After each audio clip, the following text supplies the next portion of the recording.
Opa, e beleza pessoal? Esse vídeo aqui era pra ter saído muito mais cedo, né?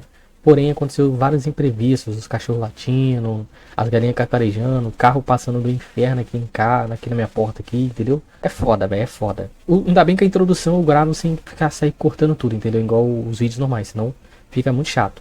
Mas também aconteceu outro problema, né? Eu fiquei gripado. Aí foi foda, né? Tanto que você. Acho que tem um vídeo aí específico que ele tá mostrando que a minha voz dá uma falhada às vezes, entendeu? Eu acho que é um vídeo da necromante feminina. Mas o vídeo tá bom, tá tudo bom e tal. E eu espero que vocês gostem desse top 5, né? É um estilo que eu queria muito trazer de novo. Eu já tinha feito várias vezes, né? Só que eu deixei acumulando assim, manhuás pra depois eu ler de necromancer. Às vezes eu colocava até em alguns ali aleatório, mas top 5 aqui você vai gostar. Vamos seguir evoluindo. E até a próxima. O necromante da casa lendária da espada. Tudo começou naquela dor que devastou o continente por mais ou menos 10 anos. Foi tão complexa essa guerra que levou a uma operação em conjunto, onde as forças de elite se infiltraram enquanto o exército imperial lidava com o ataque de frente, para poder eliminar assim um inimigo em comum deles. Mas mesmo nosso protagonista antecipando o ataque e construindo defesas inquebráveis, o grande demônio do continente, o necromante, Assimonde, falhou completamente em dizimar aqueles que mereciam ser punidos. Tudo por causa daquela pessoa, Benkel Renland, o líder dos Cavaleiros do Norte. Os necromantes, eles vivem suas vidas dando a chance para que aqueles inocentes possam lutar outra vez. Infelizmente, Aximonde deixou a sua sede de sangue subir acima dos próprios princípios dele. O seu exército de 20 milhões de mortos inocentes que morreram por causa da cólera, já que o Império havia deixado essa doença dizimar metade da população mais pobre, ele achou que poderia usar essas pessoas para ter a sua própria vingança e ainda fazer essas pessoas se vingarem do Império. Só que infelizmente, para derrotar os monstros, ele acabou ferindo inocentes também, se tornando um monstro que ele geralmente queria combater. E no fim morrendo pelas mãos daquelas pessoas que deveriam ser os culpados, mas no final se mostraram ser mais inocentes que ele. Sem saber do motivo, ou se aquilo ali era apenas uma brincadeira do destino, Azimonte reencarnou 200 anos no futuro. Por uma euforia do momento, ele acabou falando seu nome em alto bom som. Depois que as pessoas ouviram o bebê falando, o seu pesadelo começou. Agora, 15 anos no futuro, Azimonte, depois de adquirir algumas informações sobre esse corpo e essa realidade que ele está agora, o nome dessa pessoa é Kelly Renland, segundo filho do Duque. Depois de muitas análises, ele não tinha uma resposta do porquê ele foi reencarnado 200 anos no futuro. E tudo o que ele se perguntava era por quê. Mas infelizmente para ele, as informações deveriam esperar mais um pouco. Tudo por causa do padre Gerrit, que era um escarte da Ordem Sagrada. Depois de ele falar o seu nome ao renascer, ou mesmo ele foi colocado no calabouço por 10 anos, ficando totalmente isolado. Sua saída só foi possível graças à chegada do padre, que vinha constantemente ao longo do tempo torturando, com a premissa de dizer que estava exorcizando ele. Por isso ele sabe que ele precisa se manter controlado, já que qualquer situação que mostra ser totalmente desavença, Garrincha acaba aparecendo. Esse padre era extremamente poderoso, somente o pai desse menino poderia lutar com ele ali. Por sorte, a vida do nosso protagonista ia começar a mudar um pouco, já que quando ele completou 15 anos, seu pai falou para ele que ele precisava encontrar algumas pessoas nobres para poder começar a criar um pouco de vínculo com a nobreza. Kyle, ele foi convidado para poder ir no baile de nobres. Só que uma coisa chamou muita atenção dele. O nome de Benkel acabou caindo em desgraça, já que as pessoas acharam que podiam desafiar a família dele abertamente. Depois de 7 gerações, todo mundo achou que eles ficaram mais fracos, porque era muito difícil eles desenvolverem uma pessoa que bateria de frente com o Cowbell. Por causa disso, as pessoas ficaram o tempo todo desafiando a sua família. E a sua família, mesmo estando no alto nível de poder, eles eram constantemente menosprezados. Porque além de não poder treinar a sua necromancia e nem a arte da esgrima da família, por causa que qualquer coisa que ele demonstrasse ali, um pouquinho de poder, Garrincha aparecia para poder ou torturá-lo mais uma vez. Ele sabia que ele precisava ficar mais forte em menos pouco tempo, já que ele queria dar um pouquinho de orgulho para o seu amigo que acabou decepando ele. O santo evolui através da necromância. Certo dia o mundo acabou mergulhando no caos devido a uns monstros que surgiram de portais que apareceram subitamente em todo o nosso mundo.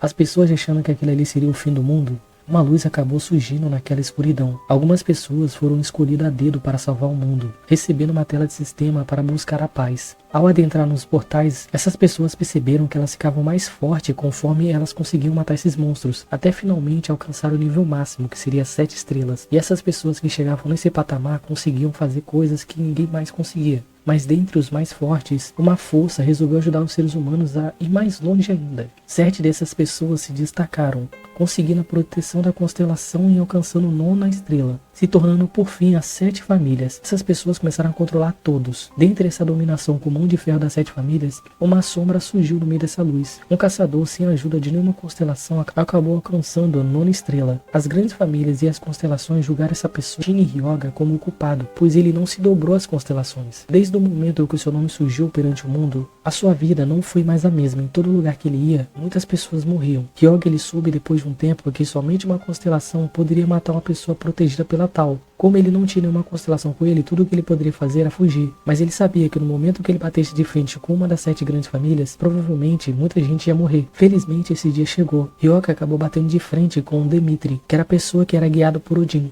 O encontro deles, depois de uma luta que não foi nada justa para o seu lado, fez com que Demitri ficasse bastante confiante, mas o nosso protagonista ele ainda tinha um plano. Assim que Demitri acabou resolvendo utilizar um golpe extremamente poderoso em cima de Hyoga, ele já tinha algo bem preparado para isso. Depois de adentrar numa dungeon, ele acabou achando um relógio de Cronos. Esse artefato ele permite que o usuário sacrifique um pouco do poder da constelação para poder ativá-lo e retornar essa pessoa no tempo. Ele não sabe basicamente quanto tempo ele vai retornar. Por sorte, como Odin era uma pessoa extremamente poderosa, ele acabou retornando 23 anos no passado, no dia específico que ele ia despertar o seu poder. Como ele se lembrou no seu passado, apareceu na sua tela de sistema as 3 classes, só que os emocionados não sabem as coisas que ele sabe do futuro. Por um descuido que ele acabou cometendo no seu passado, ele conseguiu a classe necromante. Claro, agora ele sabe como fazer, basta ele comprar um objeto amaldiçoado. As pessoas têm muito medo de comprar objetos amaldiçoados porque esses objetos, ele só faz o portador dele perder as coisas. Então, em vez de ser um buff, é um nerf para a pessoa. Só que Hyoga, ele entende que através desse nerf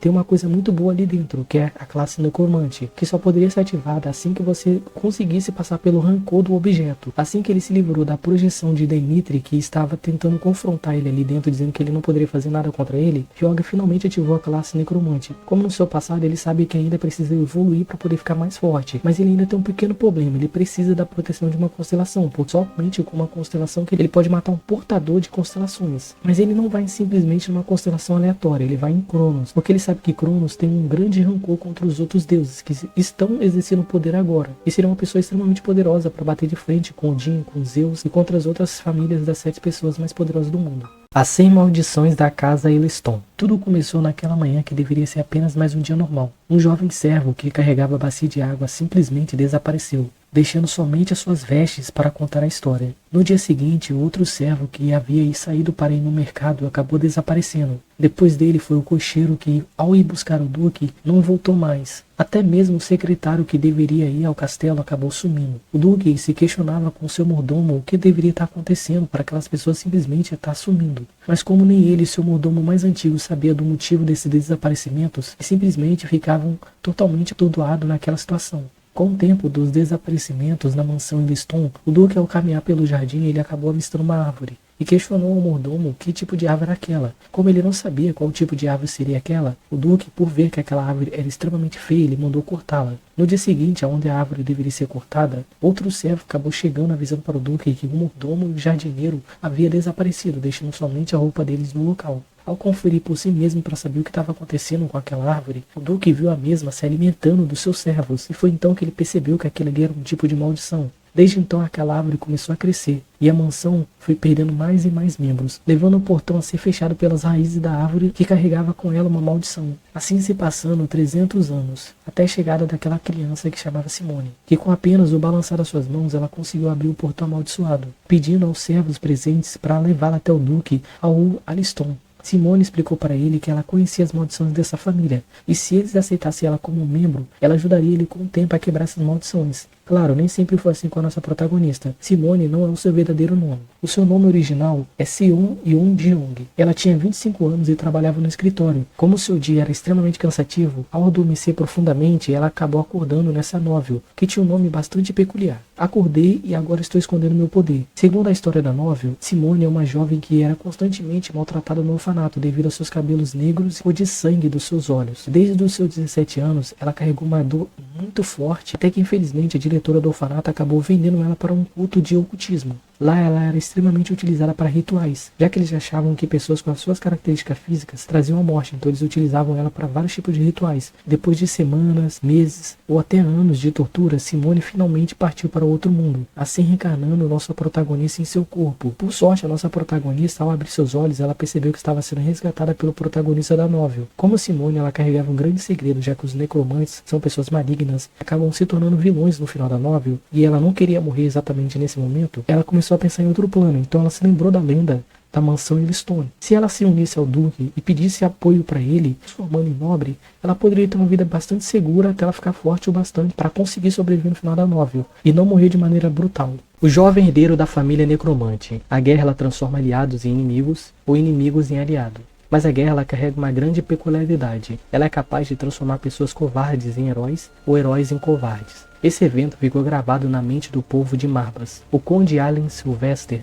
de um clã rival da família Marbas, se aproveitou da guerra para praticar um ato de covardia mais pura que você vai ver em toda a sua vida. Depois de uma emboscada totalmente covarde no território de Marbas, Allen fez uma proposta para o patriarca Runivon Marbas. Se ele aceitasse morrer pelo seu povo, ele tiraria o seu exército temporariamente do território de Marbas. Só que tinha algo ainda mais maquiavélico por trás dessa opção. Não seria qualquer pessoa que deveria puxar a corda da guilhotina, e sim o seu próprio filho, Leon von Marbas. Assim que infelizmente o filho teve que matar o próprio pai, Leon ele assumiu seu novo cargo como patriarca da família. Quando ele foi libertado do encantamento que havia feito ele cortar a corda, mesmo ele não conseguindo controlar o seu corpo devido ao encantamento, ele teve que ver tudo o que estava acontecendo. E depois que ele foi libertado, aquela dor e ódio se tornou algo bem mensurável em seu coração. E agora, com seus 14 anos de idade, os seus conselheiros informaram para ele que o Conde Allen vai tentar invadir o território de novo. Leon, por carregar um peso muito grande em suas costas, ele mandou para que todo mundo aguardasse ele até ele tomar suas novas decisões. A família Marbas foi um clã muito forte de necromantes. Só de ouvir o nome do seu fundador, Wellen von Marbas, todos fugiam com o rabo entre as pernas. Entretanto, com a morte dele, o seu clã perdeu muitas forças, pois ninguém conseguia despertar o poder de controlar os mortos. Toda vez que nascia um novo patriarca, mais e mais parecia que o poder da família regredia. Agora que Leon é o patriarca definitivo da família, ele poderia adentrar na sala dos líderes. Leon ele precisava de respostas para saber por que as pessoas não conseguiam controlar os mortos. E agora ele teria totalmente essas respostas, vendo a relíquia de Wellen, que era uma entidade da família que com apenas um aceno de mão era capaz de varrer várias ondas de inimigos, levando os mortos para subjugar os vivos. Com apenas um pouco do seu poder, ele conseguiu subjugar totalmente o leste. Boatos contados somente aos patriarcas dizem que Wellen, em busca de mais poder, ele fez um pacto com um demônio chamado Mabas, que forneceu para ele o próprio necromânico, um item capaz de controlar os mortos e amplificar o seu poder, uma relíquia passada de patriarca para patriarca. Assim que Léo tocou no necromâncio, ele foi levado para um espaço-tempo diferente. Lá ele finalmente conheceu a pessoa que servia a família dele por gerações. Esse ser avisou para Léo que o seu nome era Mabas. Ele era um dos 72 demônios do inferno que havia feito um pacto com Wellen.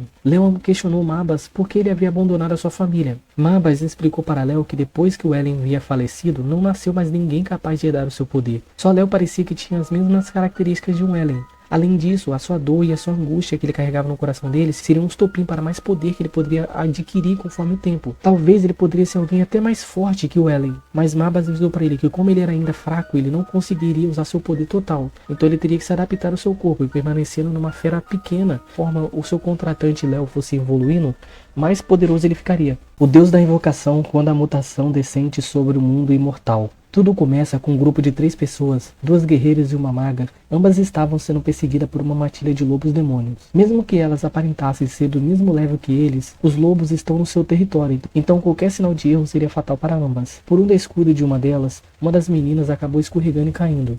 Achando que aquele ali seria totalmente o seu fim, uma pessoa desconhecida acabou a salvando. No momento que ela foi agradecer aquele seu salvador, a mesma notou que aquela pessoa era level 1.